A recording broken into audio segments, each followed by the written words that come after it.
Good morning. I've lately had a lot of requests from my clients asking about anchoring.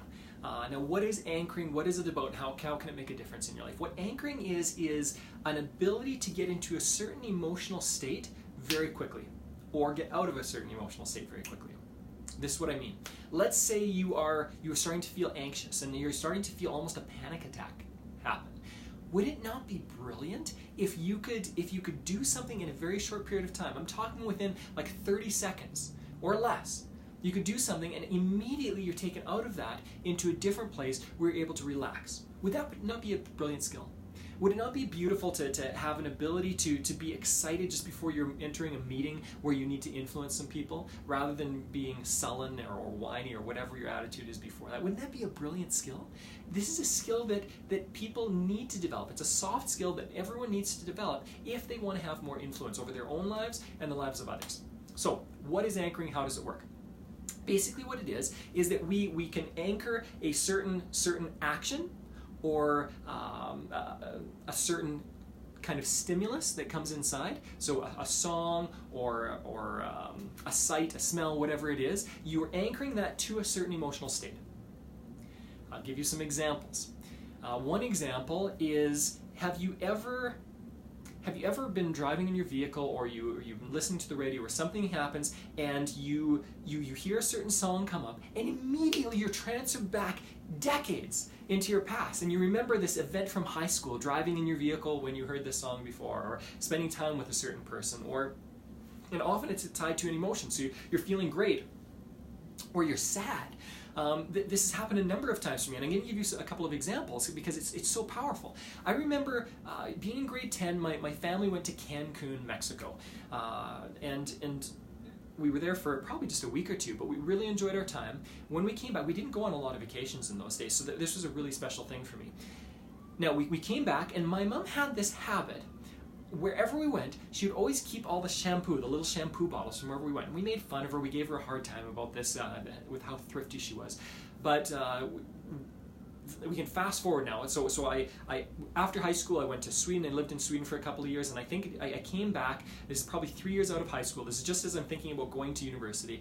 And I get back home, and I'm home for a short period of time. And I run upstairs to take a shower at my parents' place, where I was just staying for a little while, and I asked my mom, "Hey, listen, can I grab one of the little shampoos that you keep?" And she, of course, she said something probably along the lines of, "Oh, now you want now you see the value of the shampoo," which there was value, okay. But I went in. She told me where it was. I grabbed the little shampoo bottle. I went into the bathroom. I got into the shower, and as I'm getting ready to shampoo my hair, I twist off the lid. And I dump a little bit of shampoo into my head, and as I raise it up to my head and I catch the smell, this shampoo had a very specific scent that I've never smelled anywhere else. As I smell this scent, I was instantly back in Cancun. Instantly back in Cancun, in a hotel room, clothes overlooking the beach, and being on the beach. And I had all these experiences based on this smell. Now I'm going to explain what happens psychologically or mentally when this happens, neurologically. We have a part of our brain that is basically built to remember things. And the way we remember things is we tie strong emotional experiences with other anchors around that experience. So, for example, if somebody has a huge trauma, and when that traumatic experience took place, whether it was personally or something they were viewing or whatever it was, if there was a certain visual stimulus, if the light was really bright, or there was a blinking light or something like that, often post-traumatic stress disorder ties those things together, okay? So our brain ties those together, and a very primitive part of our brain goes, oh, when the blinking lights happen, beware. That's how our brain remembers stuff. And this helps people, right? If think about 10,000 or 20,000 or 50,000 years ago when maybe the ancient Mark ancestor was running through the jungle, and he came across a saber-toothed tiger, and it almost killed him, but he noticed certain footprints, and he noticed certain topography or certain things that were happening in the land. Well, our brains connecting those things helped us in the future. So next time I was in a similar situation, I went, oh, wait a second, there may be a saber-toothed tiger here. I need to be careful. okay? And I need to run away or fight or whatever I need to do, okay? So there's a reason for this. You can do this for yourself. You can provide an anchor that brings you back to a certain place. Again, maybe what I'll suggest is you need to use one of your senses. If you're starting this off, use one of your senses. And I'll give another example. So I talked about smell. I'm going to talk about my sense of hearing. I've tied a certain song. If you've never heard the song, go and listen to it. It's a beautiful piano piece, Clair de Lune. I've tied this song to an emotional state of feeling calm and peaceful. And this is how I did it. This is how I trained myself. What I did was not every time, many times where I was feeling really peaceful. So often when I was in the back country, and sometimes I had my phone with me, often when I was maybe taking a weekend off and just really meditating or focusing on myself and in a time of peace and calm, what I would do is I would play the song. So as I was calm, I would play the song. When I did this enough times, my mind starts associating this song with calm, with being in a peaceful place.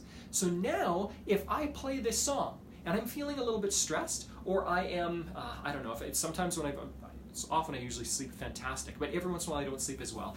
When I'm not sleeping as well, I can play the song, and immediately there's this calm that comes over me because I've trained my brain, when this happens, do this. When this happens, feel this. Now, you may be somebody who really struggles with panic attacks or anxiety or stress or depression or something like that. And those things have serious consequences. They affect us in great ways. If you want to change your state, and again, if you want to change your state the other way, if you want to get excited, Tony Robbins teaches this thing where he bangs his chest and he does these out loud affirmations and things like that. You can do a whole bunch of things, okay? Again, the action, taking some action can help.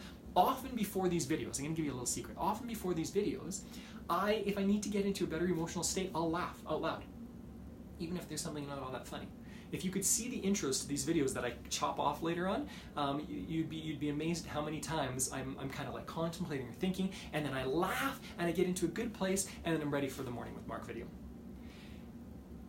I guess I haven't given all the secrets to this, and that's okay. This video is already going longer than I expected or that I wanted it to. So what I would encourage you to do is maybe read up on this, learn a little bit about this, ask me a question. I teach this stuff to people all the time, and then all of a sudden people have this ability to go, wait a second, this is getting out of control, or I'm entering into this relationship or this system, or I'm going into a business meeting, I need to be in a certain place, and they can get into that certain place. This is such a useful skill on so many levels. If you want more information, contact me, all right? Go to my website, mark@markfrentz.com or whatever it is.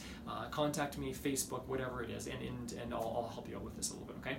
Enjoy your day, enjoy your week, make it a fantastic week.